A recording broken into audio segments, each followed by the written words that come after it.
My name is Suzanne Best, and I'm a cluster market leader for BB&T, now Truist. I also serve on the Literacy Connection Bank on Wayne Advisory Board. Thank you for joining me for the FDIC's Your Income and Expenses. In the previous session, you learned how understanding your values and influences can be an important step in creating a financial plan. This session, Your Income and Expenses, you will learn how tracking your income and expenses is also an important step to creating a plan. It is hard to make a plan if you do not understand what is coming and what is going. Let's get started. In section 1, understanding your income. That is the first step to using it to meet your needs. So what is your income? Income is money that you receive. There are different types of income. So let's talk about what those different types of income are. The different types of income are earned income, and earned income is are the wages that you earn from your job.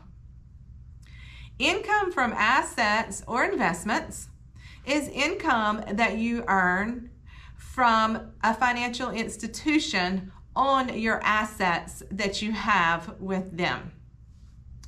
Public benefits or entitlements that pay money. Public benefits are assistance such as Social Security, disability insurance, or supplemental Social Security income. Other benefits or other entitlements. This could be received in the form of public transportation or assistance for food. And then there is also other income that you can receive. So your gross income and your net income. Gross income is your total income without any deductions. And your net income is your gross income minus your deductions. What you have to save, share, and spend, and your take-home pay. So there are types of garnishments. It's a wage garnishment, and a wage garnishment is going to be withheld from your paycheck. And those garnishments could be for various reasons that are being withheld from your paycheck.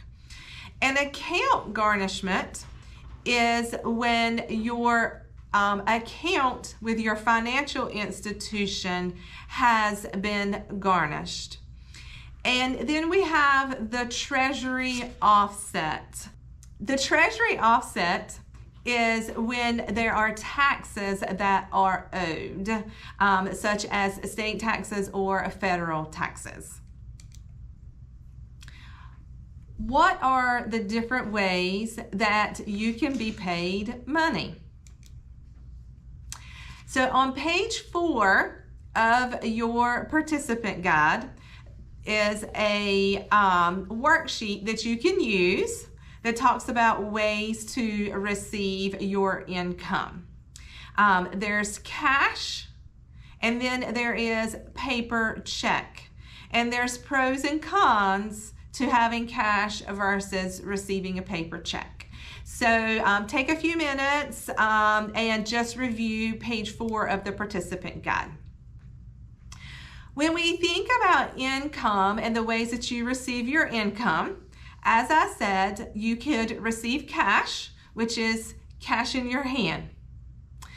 You can also receive a paper check from your employer, And depending upon how you're paid, if you're paid weekly, if you're paid bi-weekly, or if you're paid monthly, your employer will give you a paper check that will be your responsibility to either cash or deposit into your bank account.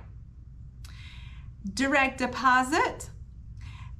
A direct deposit automatically goes straight into your bank account when your employer submits their payroll. So you do not have to worry about going to the bank or doing anything additional to receive your pay because it automatically goes into your account. We also have a payroll card.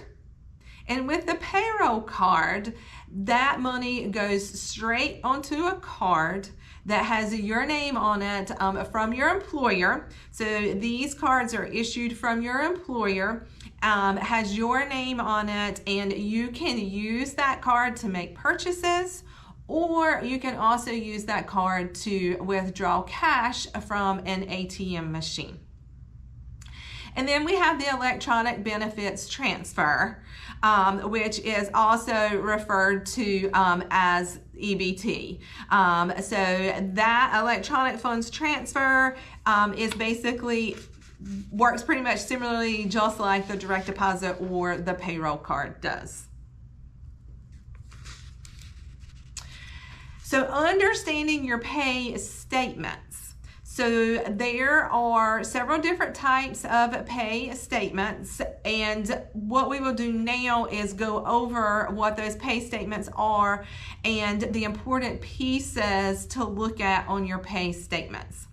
So of course it's going to be your personal information, and you want to make sure that that is your personal information, that it is your name, your address, your social security number, making sure that it is all of your information and there has not been any typos or anything like that with social security, because in a few minutes we're going to move in and talk about the FICA taxes and those kinds of things. So there will also be your pay period at the top. So just making sure that you have the correct pay periods. If you're paid weekly, the dates are correct. And then you will have your pay date, which is the day that you actually are paid. And we talked about your gross pay. So you will see that that is on there. And when you review your gross pay, making sure that if you're paid hourly, that your hours match what you have recorded, and that your hourly pay, your hours times your hourly pay equals your gross pay. And then you have your deductions, which would be your taxes. You can have 401k contributions. You can have Social Security. So there are different types of deductions. And then that's going to give you your net pay. And you want to make sure all of that information equals up to, if you, I always say forwards and backwards, add it one way and then back it out the other way to make sure your numbers equal. And then your employer contributions, which would be anything that your employer contributes to you if it's like for 401k. Deductions. There are some standard required deductions. One of those being a FICA, which is going to be a Social Security and Medicare. And then there's also your income tax, which would be your federal, state, and local taxes. There are elective deductions, which are voluntary. And those deductions could be insurance premiums, any contributions to retirement accounts, contributions to charitable organizations. Those deductions could also be direct deposits to other accounts. If you have a checking account and a savings account, then you could have a deduction going into that savings account if you would like to do so. If you work for a union, there could be a union dues that would also be a part. When we think about income tax withholding, there is the Internal Revenue Service Form W-4. And this is possible state and local income tax forms. So when you are thinking about having taxes withheld, be sure that you are looking at what you're having withheld and that you're not having too little withheld. So you can, if you have additional withholding, then it's going to lower your take-home pay. And if you reduce your withholding, then your take-home pay is going to be higher. And those are some things that you just need to think about personally and how that will affect you come tax time.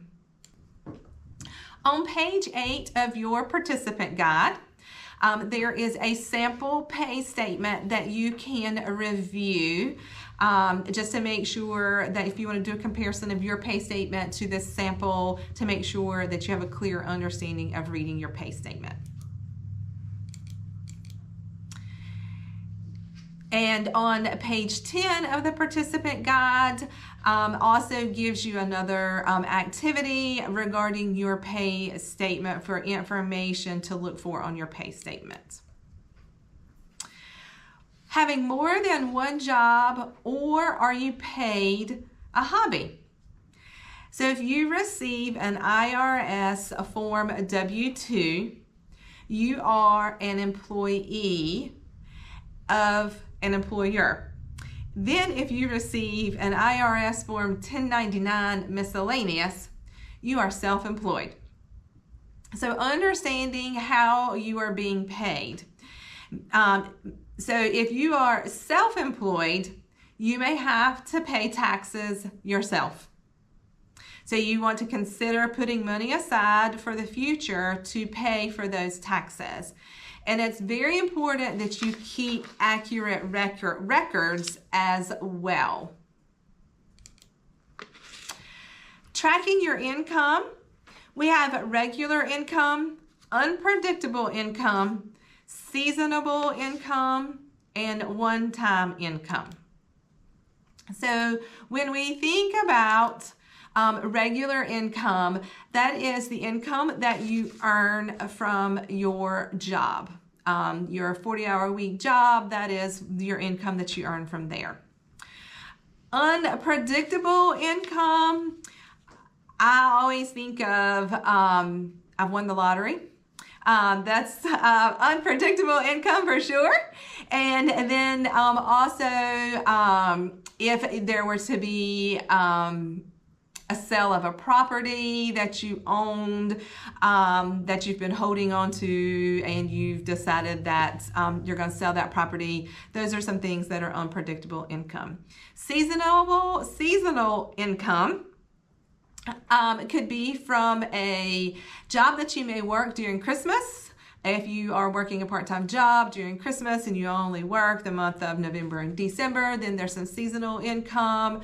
Then there is also the loan maintenance business that will carry you from the spring through the early part of the fall, where there is some seasonal income as well. And then the one-time income truly is what it says. It's one time and won't receive it again. On page 13, there is of your participant guide, there is a monthly income log that you can refer to. And it has listed on there, if you have multiple jobs, is this regular income? Is it unpredictable? Is it seasonal, or is it one time? So it gives you some ways to track that income. Understanding your income. This is the first step to using your income to meet your needs. So in section 2, we're going to talk about expenses. So understanding the expenses, this will help you decide how to save, share, and spend your income. There are different ways to use your money. So what do people do with their money? So when we think about our income that we've earned, first of all, save. So pay yourself first and save. Then you can share, and you can share your income through various ways. That can be making contributions to different charitable organizations. That can, be with your family or your friends, however you want to share your income. Then also you can spend it. And spending it looks different for everyone. So when we think about ways or thinking about your expenses, first of all, we want to think about our needs. And needs are things that we absolutely have to live. And then we think about our wants. And those are the desires that we have that we can live without. It's truly a want. And then you have your obligations, and your obligations are debts that you owe. Can you find less expensive ways to meet your needs? Can you use less money for your wants? Can you negotiate lower payments for your obligations? If you receive public benefits, learn about resource and asset limits. Monitor how your spending and saving affects accountable assets, and use your income in ways that avoid exceeding asset limits. Tracking your expenses. This helps you understand if you're using your money in line with your value and your goals, and it also uncovers where you can make changes. And it can help you spend less when you track your expenses. If you're tracking your expenses, every single expense, and you look at your tracking, which here on page 16 of the participant guide, it has your needs, your wants, and your obligations, and it gives you the opportunity to track your expenses. So if you're tracking those, and you can track them on a daily basis, and you can also track them on a monthly basis. So I suggest that you start with tracking on a daily basis, because when you really begin to do that and you go back and you look, you will say to yourself, wow, how many times did I go to Starbucks this week? And it'll make you think about things a little bit differently when you start thinking about your expenses. Also, as I mentioned, there is a monthly expense log that will help you manage your expenses and know where your income is going. Managing your expenses will help you avoid any late fees. It will also help you avoid interest on unpaid balances on credit cards. If there's a balance on a credit card and you carry that balance, you could be paying interest on that. You can also avoid negative credit report entries. You can avoid a loss of services and any additional charges associated with the loss of service. So I know in some situations that if there's a loss of service, that there are some additional charges to have those services reinstated. So if you're managing your expenses, knowing what your obligations are, then you can avoid the loss of services. There are several different ways to pay your bills. You can pay your bills in person. You could go to the store. If it were a credit card with a local store, you could pay that in person there at the store. If it is a bill with your bank, you can visit the bank in person to pay that bill. You can pay your bills by mail with a stamp and an envelope and dropping it right in the post office and get those paid. In today's world, we're seeing a lot of electronic payments. So through online banking, through your financial institution, you can pay your bills. You can visit the website directly to pay your bills. then you can go through like I said, directly to the website, but they're also through the entity that you owe. You could go directly to them to pay the bill. And then there are also choices of bill paying services. The mobile apps, I think, have kind of taken over today's world. When we look at cell phones, we see lots of mobile apps, and you see apps on everyone's cell phone, and that seems to be the way that most people are paying their bills, either choosing an electronic or mobile app today. On page 22 of your participant guide, there is a making a monthly payment calendar. So there is a scenario with Juan Carlo and how he began to take charge of his bills. A few years ago, it seemed to Juan Carlo like he could never get ahead on paying his bills. Paying late fees on one bill would mean that he did not have enough money to pay another bill on time. Now, Juan Carlo uses a monthly payment calendar to manage his spending. He first lists the expenses he must pay regularly. Then he completes a monthly payment calendar. The calendar reminds him when to make payments and helps him avoid being late.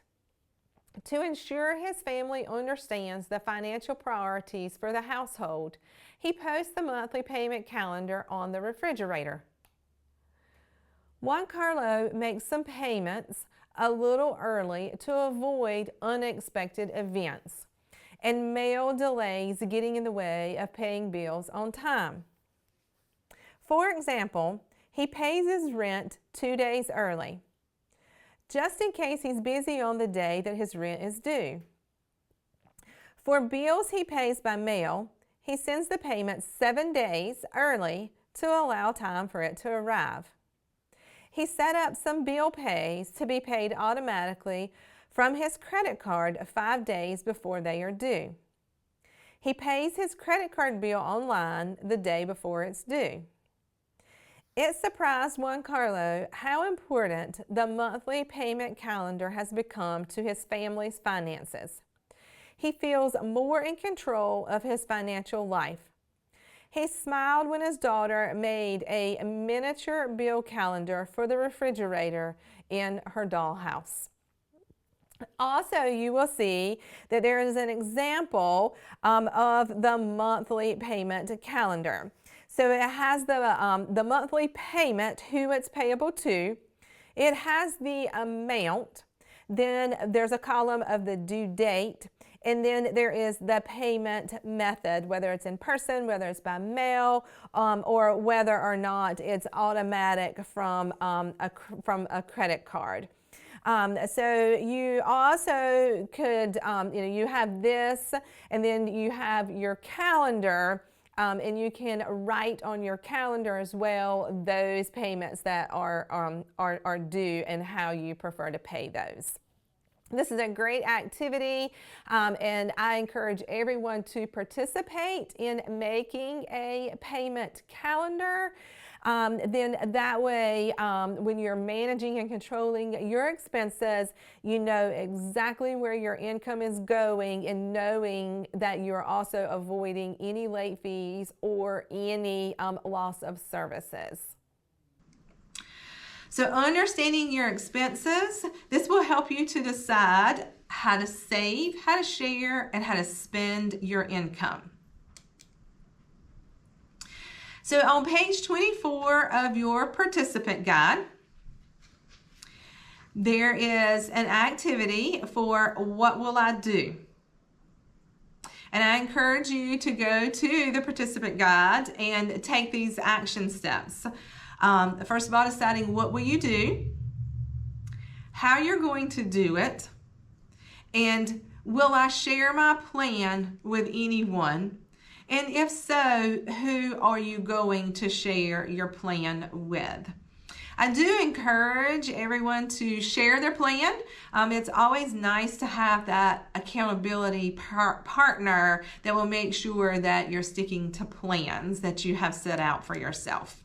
Additional resources can be found on page 25 of your participant guide. You may also contact Lee Holtz for any additional information and resources. Thank you for joining me for your income and expenses. In the third and final session, your spending and savings plan, you will begin to put the information from the first two sessions together to start your financial plan. Thank you. This is Sherry Archibald with the United Way of Wayne County. Bank on Wayne is a Literacy Connections program and is funded in part by the United Way of Wayne County. This video series of Bank on Wayne was made possible by a generous grant from Enjoy Thrift Store, Goldsboro.